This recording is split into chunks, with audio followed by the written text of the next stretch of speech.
Bonjour tout le monde, j'espère que vous allez bien. Moi ça va, on se retrouve pour une vidéo.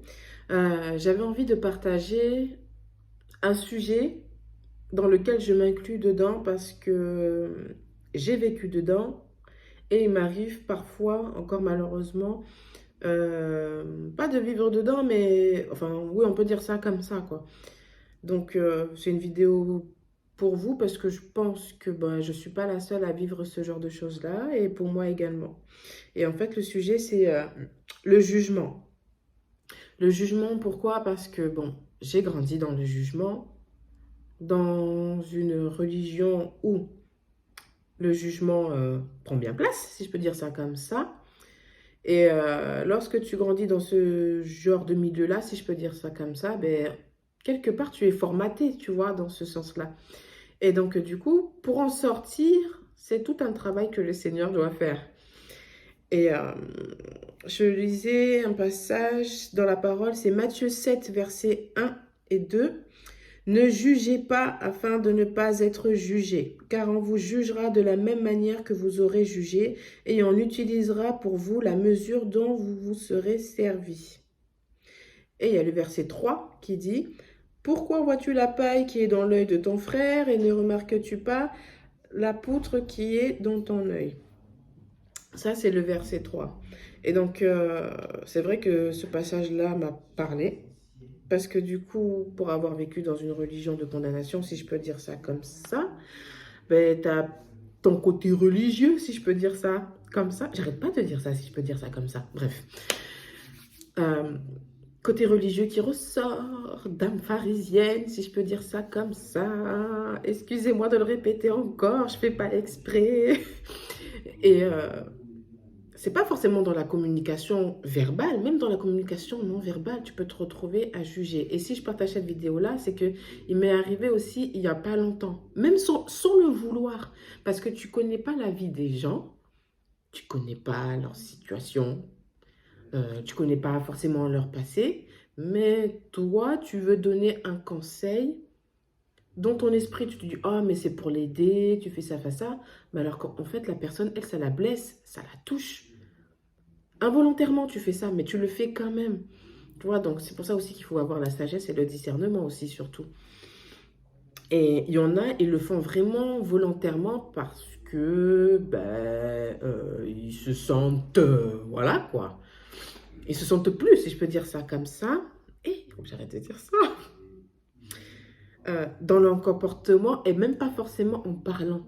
Rien que dans leur comportement, tu peux voir qu'ils jugent directement.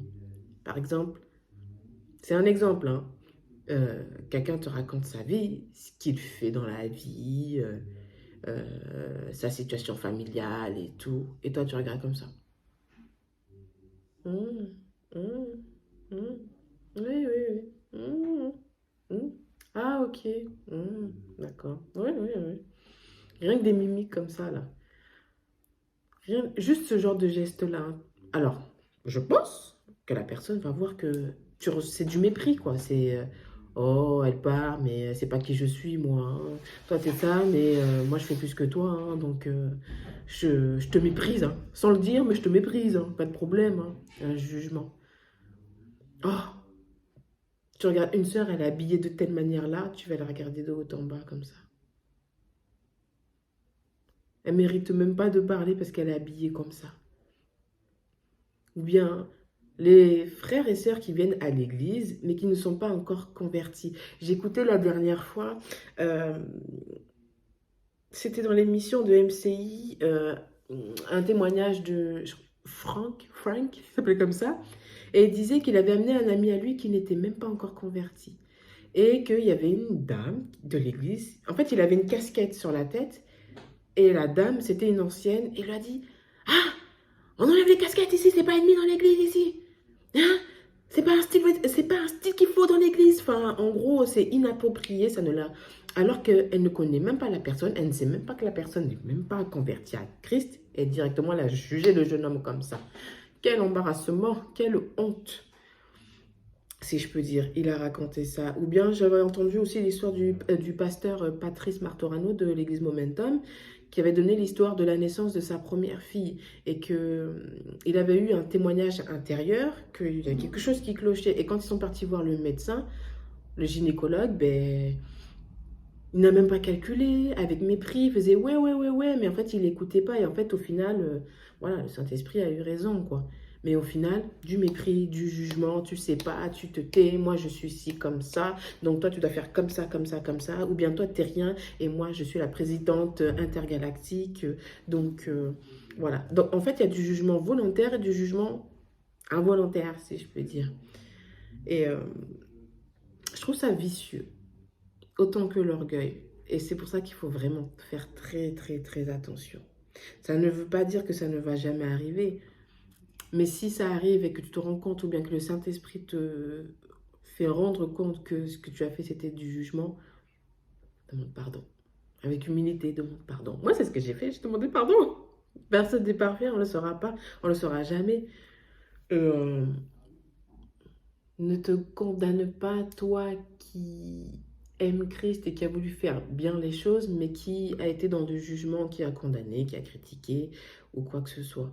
Ou même dans les commérages, ou dans les choses comme ça, ou bien tu vois que la sœur, elle fait quelque chose qui n'est pas bien, mais toi tu n'es pas parfait, mais tu vas aller lui faire remarquer son truc là, alors que tu n'as même pas réglé ton propre problème à toi. D'où le verset 3. Pourquoi vois-tu la paille qui est dans l'œil de ton frère, alors que tu ne vois pas la poutre? Vous imaginez une poutre quand même, une poutre dans ton œil, quoi.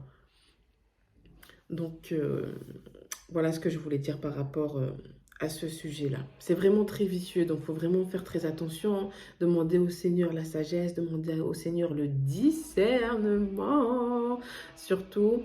Et ouais, vraiment faire très attention.